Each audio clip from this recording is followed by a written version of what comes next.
The Iraqi refugee crisis has reached shocking proportions and the world has done little or nothing to help. That's according to Amnesty International. It says it found refugees living in appalling conditions and facing destitution, with child labour an increasing problem. It's also calling on all states, including Britain, to stop forcible returns of refugees to any part of Iraq. Well, earlier I spoke to our correspondent Nicholas Witchell, who's in Baghdad. He said 1/5 of the Iraqi population has been displaced since the coalition forces invaded Iraq.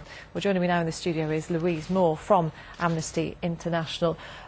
Louise, welcome to the programme. Thanks very much for coming in. I mean, just how many people are we talking about here? Because if you believe some governments, they would say that many people are choosing to return home now. What we're talking about now in terms of the Iraqi displacement crisis is one of massive proportions. We have over 4 million people displaced. That's 2.7 million people within Iraq who haven't been able to leave the country, and then we have an extra 2 million refugees who are being housed predominantly in Syria and Jordan. What are Syria and Jordan doing to try to help those people who end up in their country? Syria and Jordan have tried to do their best. They did have their borders open for a large period of time, allowing refugees to come in.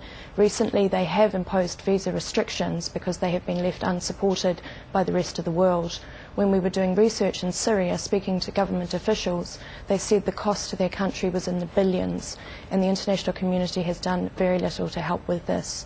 People, as you mentioned, some say are returning to Iraq. However, they are forced into this situation because they are becoming destitute.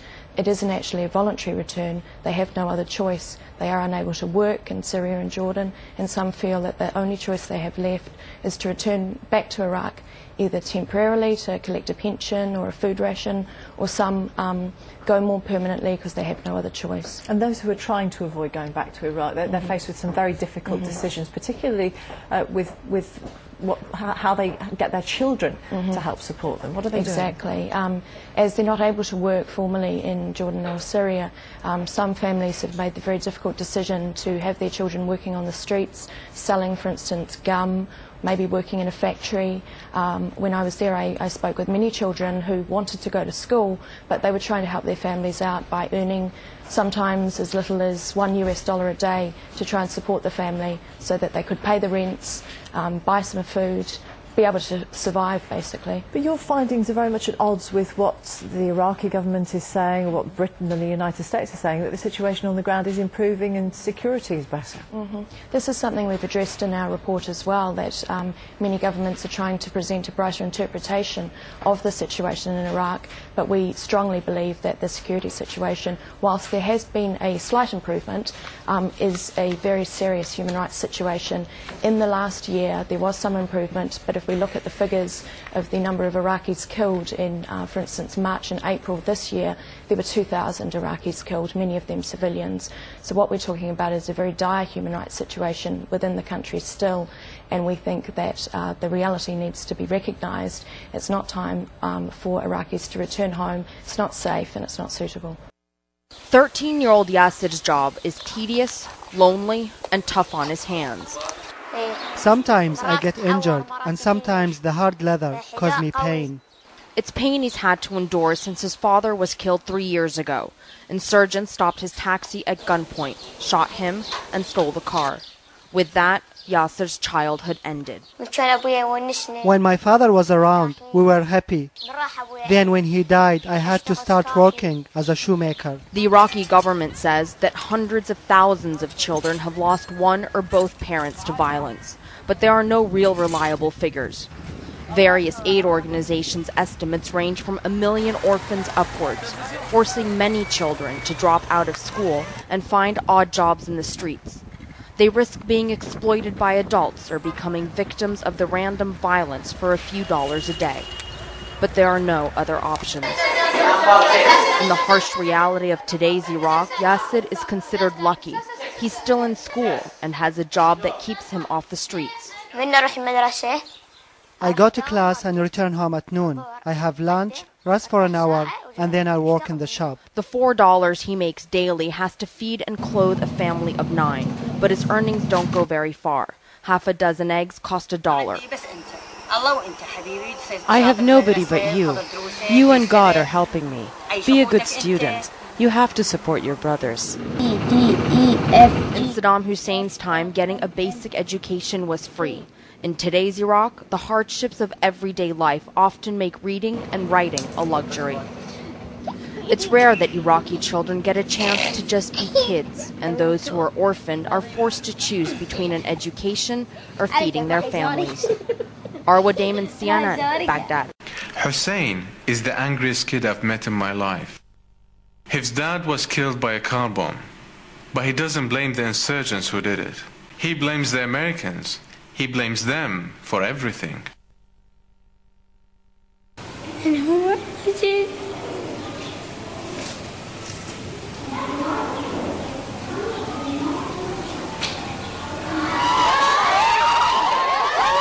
I met Hussein when I visited Kaflul Yatim's children's home in Sadr City.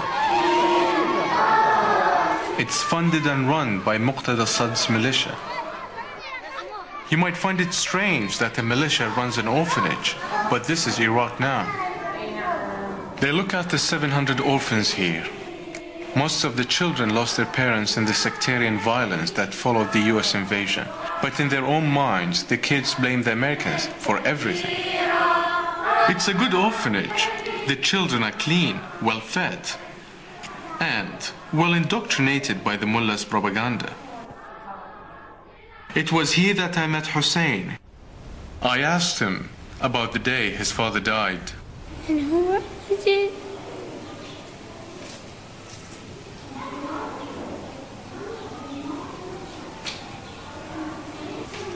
يعني هو يموت بس مو هسه يموت قريب. ومنشوف الامريكان شو تحس بالشهر؟ اشوفهم ما اريدهم. ليش؟ ان شاء الله يطلعون ما اريدهم. ليش؟ شوف سووا بينا ما خلونا نطلع وكذا العالم ما يجي من وراهم.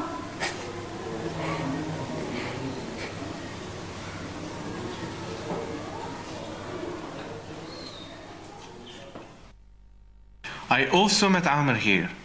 He says both his parents were killed when an American missile hit the roof of the family home. It set the house on fire. ايوه اخر شيء بياخذوه من المستشفى الكندي. هو اول شيء امه ماتت وبعدين هو ثاني يوم الصبح مات. والامريكان هم اللي ايه